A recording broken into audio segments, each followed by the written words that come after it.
Na ilha de Themyscira, Diana costumava lutar com bastante frequência contra Núbia. Ela era uma guerreira de destaque, exigente e rigorosa nos treinamentos. Certa vez, a princesa amazona ultrapassou seus limites. Derrubou Núbia com um chute no queixo e depois caiu no chão, de tal forma que quase todo o lugar começou a desabar. Diana foi salva de cair e pediu desculpas à sua treinadora por ter perdido o controle. À noite, Núbia conversou sobre isso com Hipólita. A rainha sabia que um acontecimento dessa natureza aconteceria mais cedo ou mais tarde. Ela contou que, antes de se afastar dos deuses, ofereceu uma enorme festa para todos como não se via há milênios. Ela obteve a melhor comida e vinho. Os deuses beberam tanto que caíram em um sono profundo naquela noite.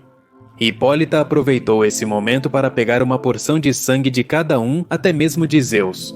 Núbia ficou impactada ao conhecer esse segredo. Foi assim que a rainha criou Diana Núbia.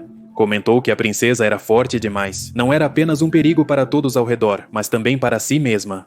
Hipólita respondeu que nunca se é forte demais contra os horrores do mundo. Ela relatou os abusos sofridos dos deuses antes de ir para a ilha. Ela contou que naquela época desejava ter a força que sua filha tinha, e por isso, quando a trouxe ao mundo, ela garantiu que Diana nunca passasse pelo mesmo. Theoden recebeu Diana e Di nas fossas. A amazona mencionou que o povo estava quase pronto para partir, mas o ex-capitão zombava, irritado com a suposta terra prometida. Chamou todos de idiotas.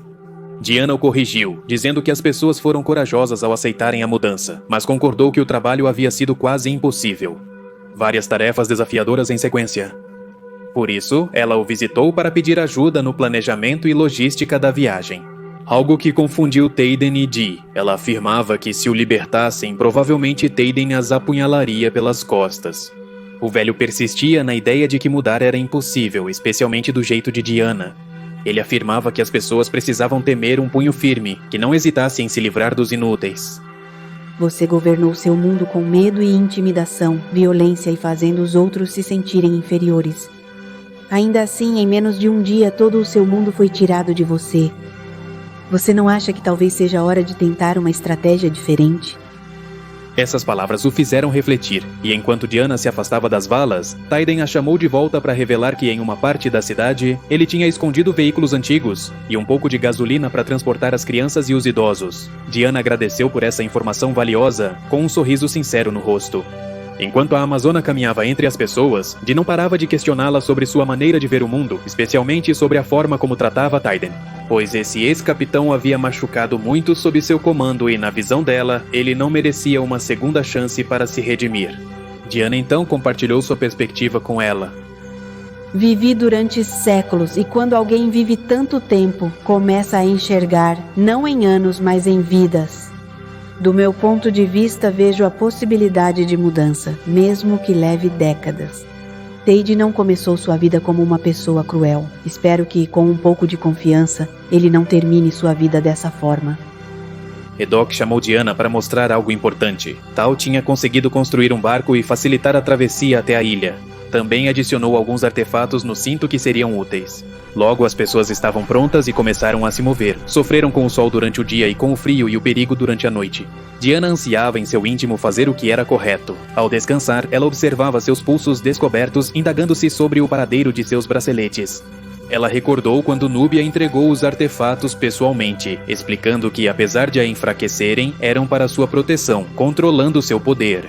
A princesa não conseguia esquecer que no último treinamento havia machucado sua mentora. Assim, sem hesitar, ela aceitou se submeter ao encanto das pulseiras. Um som arrepiante alertou a amazona e os guardas do acampamento. A terra começou a tremer e uma jaedra enorme começou a emergir das profundezas. Eddard mencionou que era a primeira vez que via uma criatura de tamanho semelhante. Os guardas conversavam entre si dizendo que enfrentar essa coisa era uma morte certa. Apesar de Diana não estar certa de que poderiam vencê-la, ela se voltou a eles com determinação, traçando a estratégia exata para buscar a vitória. E ela garantia que, acontecesse o que acontecesse, estaria ao lado deles até o fim. O povo partiu para o ataque e a jaedra não teve nenhuma piedade. Dezenas de pessoas morreram violentamente esmagadas. Outros buscavam os pontos fracos da criatura, enquanto Diana seguia gritando ordens. Cada ataque dos humanos era superado pelo monstro. Estavam perdendo homens demais, e o medo no olhar da amazona era impossível de esconder. Diana deixou o local, entrou em um veículo e dirigiu em alta velocidade até a jaedra. Voou pelos ares e atingiu a criatura diretamente. A guerreira se agarrou ao monstro usando sua espada e jogou um galão de gasolina por sua enorme garganta. Um isqueiro guardado no cinto de seu velho amigo fez o resto para matar a Jaedra gigante em uma explosão. Os sobreviventes observaram admirados esse feito e gritaram vitória, mas Diana não pôde deixar de se sentir derrotada por ter perdido tantas pessoas. Sob a luz do dia, Tal estudou intensamente sobre a criatura e fez uma descoberta intrigante, embora seu significado permanecesse incerto. Dizia que as entranhas da Jaedra pareciam humanas. Com exceção do tamanho, seus órgãos eram quase normais. Ele pediu desculpas a Diana por não poder lhe dar uma conclusão precisa, mas ela disse que não era necessário. Nova Esperança continuou a viagem até chegar aos limites da Terra. Diana decidiu seguir adiante no caminho enquanto os outros ficavam em segurança. Ela pegou o barco e partiu, deixando Edok responsável pela vila. Enquanto se afastava, prometeu que não iria abandoná-los e que voltaria a vê-los em breve.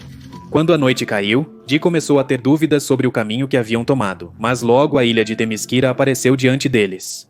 Ainda assim, Diana fez seus acompanhantes esperarem no barco ao suspeitar que algo estava errado. O paraíso agora parecia completamente destruído. Algo terrível havia acontecido e Diana entrou entre os escombros para tentar encontrar respostas. Núbia estava de pé no final das escadas de entrada. Ela não disse uma palavra a Zé Amazona, apenas apontou para um local à distância, como se alguém a estivesse esperando. A princesa desceu até as profundezas, guiada pela luz das chamas acesas na parede. Ela chegou ao antigo santuário onde nasceu e a voz de sua mãe a chamou pelo nome, das sombras atrás de um muro em ruínas. As duas se abraçaram depois de tanto tempo, sentindo saudades uma da outra, mas o alívio de Diana durou apenas um instante, e ao abrir os olhos novamente, percebeu que Hipólita havia se transformado em uma Jaedra.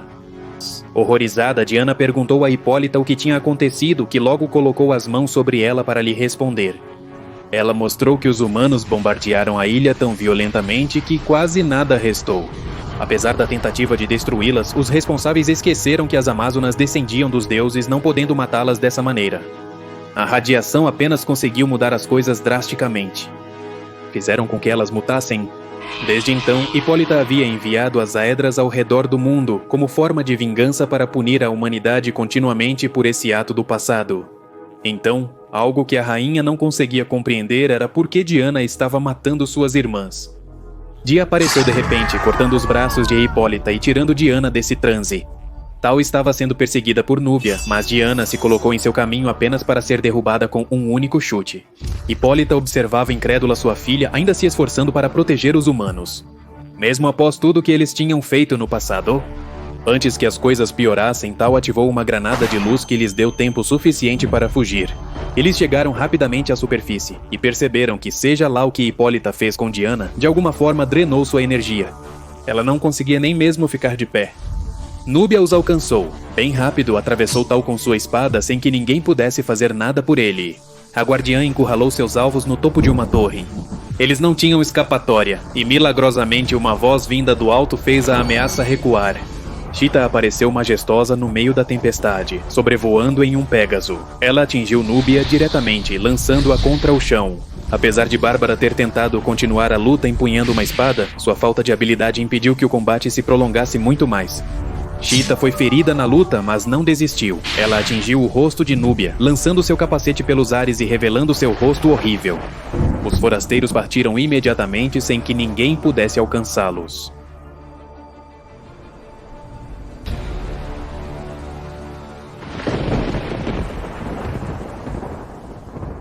Ao chegar a uma área segura perto do acampamento, Chita se despediu ao saber que não era bem-vinda em Nova Esperança.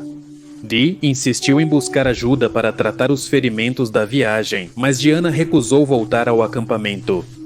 Ela não sabia como se sentir por ter estado matando suas irmãs. Estava confusa, por proteger a humanidade daqueles que causaram tudo isso. Em primeiro lugar, Diana estava dando razão às palavras ressentidas de Hipólita. Não se podia confiar nos humanos. Di começou a ficar furiosa. Questionou Diana sobre tudo o que ela havia dito antes sobre sua imortalidade e sobre segundas chances. Mas Diana não respondeu uma só palavra. Apenas pediu para Bárbara levá-la para longe dali. Di implorou para que ela ficasse. Nova Esperança tinha pouca comida. Precisavam de sua protetora para continuar avançando. Confiaram nela e agora ela estava quebrando sua promessa. Nunca deveriam ter confiado em mim e eu nunca deveria ter confiado em vocês. Diana se afastou até desaparecer entre a escuridão e a chuva.